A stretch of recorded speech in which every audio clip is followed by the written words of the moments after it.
Nancy Drew Mystery Stories number 49, The Secret of Mirror Bay by Carolyn Keene.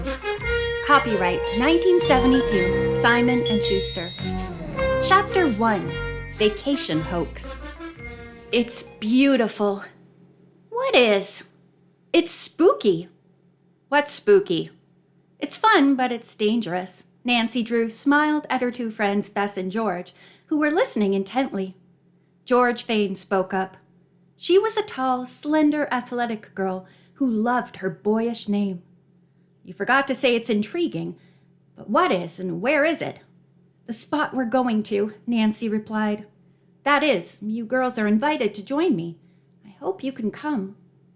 Nancy went on to say that Aunt Eloise Drew, her father's sister who lived in New York City, had rented a cottage on a bay. The name of the cabin is Mirror Bay Bide-a-Wee.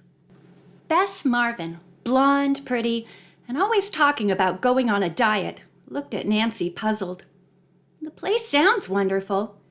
What did you mean by all those things you were saying about it? Nancy, slim and attractive looking, with reddish blonde hair, said, There's a mystery, of course. Aunt Eloise heard that early on misty mornings, a woman is seen gliding over the water. In what? George queried. Oh, she's walking, Nancy replied.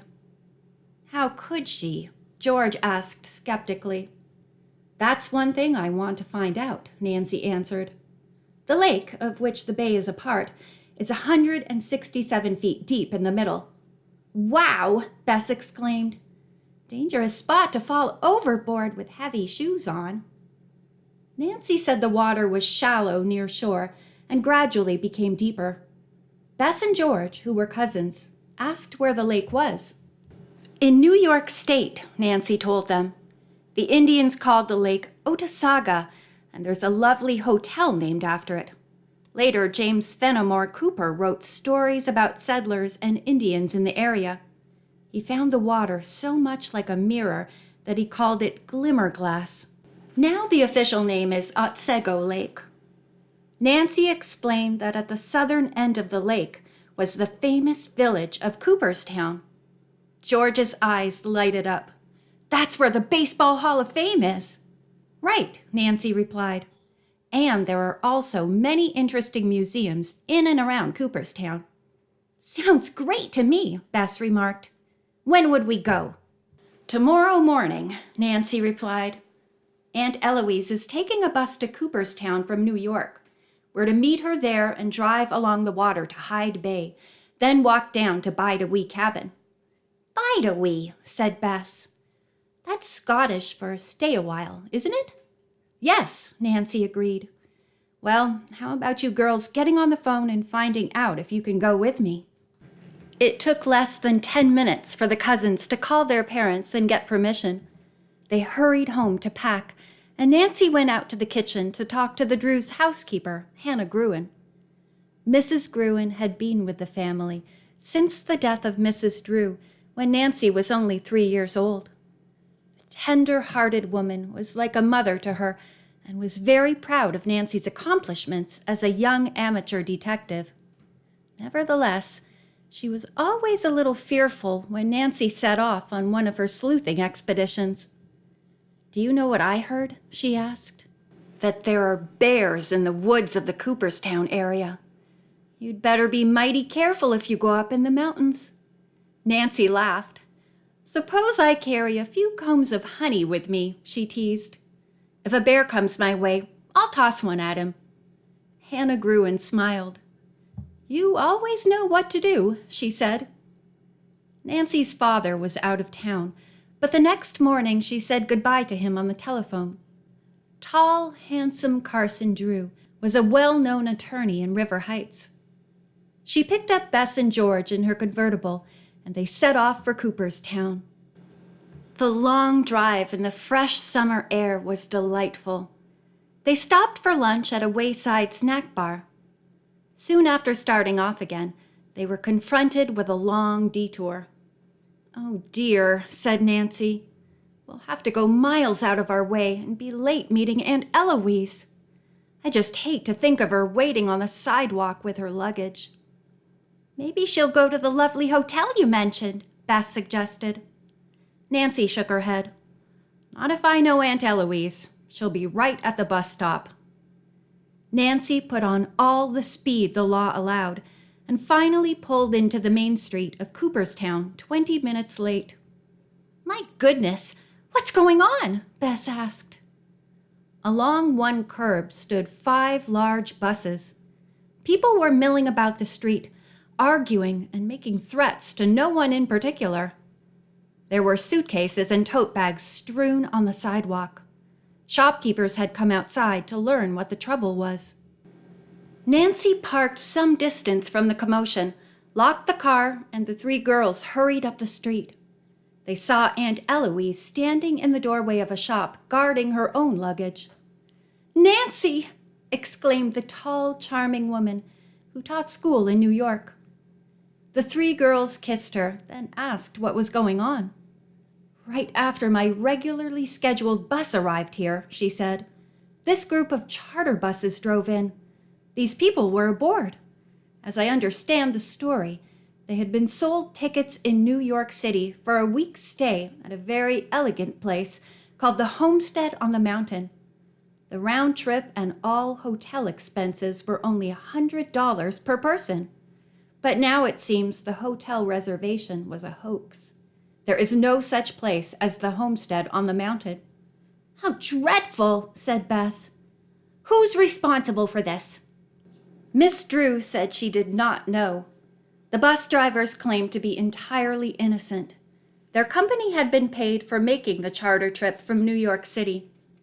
The agitated passengers looked closely at their brochures of the trip, and now they discovered that the tickets did not include a return trip, even though they had been promised one. It's an outrage! Screamed a red-faced woman. Just then, one of the irate men spotted Nancy. In a couple of leaps, he was at her side and grabbing her shoulder. Here she is, he shouted. The faker! Nancy removed the man's hand and stared at him. What are you talking about? She asked. By this time, a crowd of people was running toward the girl. Someone exclaimed, She's the one, all right. Aunt Eloise stepped forward. I demand to know what you're accusing my niece of. For answer, the man pulled a brochure from his pocket. He pointed to a reproduction of a photograph. The pamphlet was printed on the kind of paper used for newspapers, and the picture was not distinct.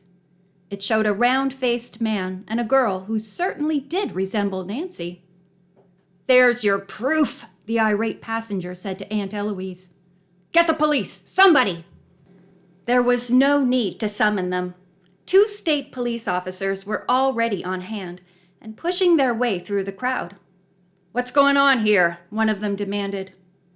The man from New York answered, This girl sold me a phony ticket and I want my money back. Aunt Eloise, Bess, and George exclaimed in unison, She did not! There is some mistake. One of the officers faced Nancy. What do you have to say?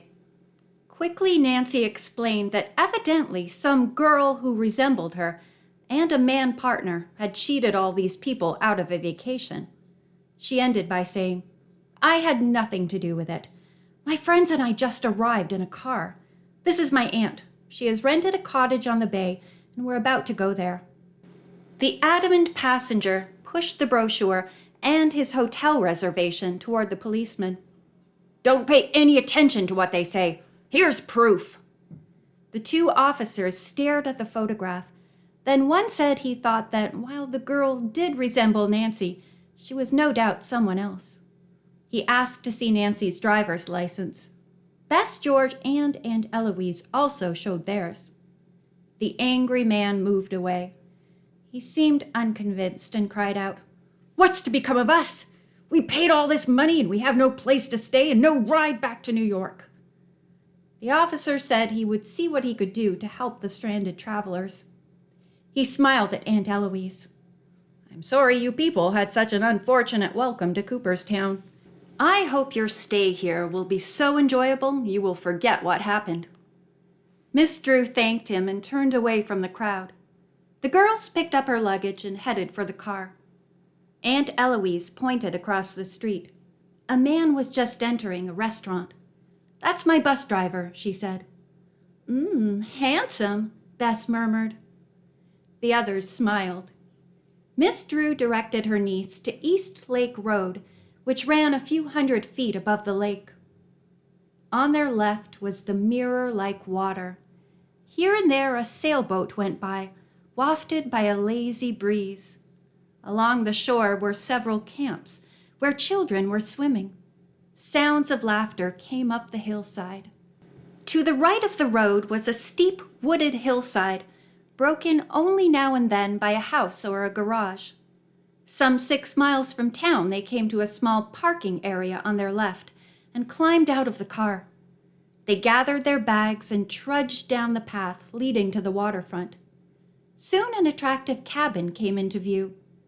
Though on the bay, it was near the point where the inlet joined the lake proper.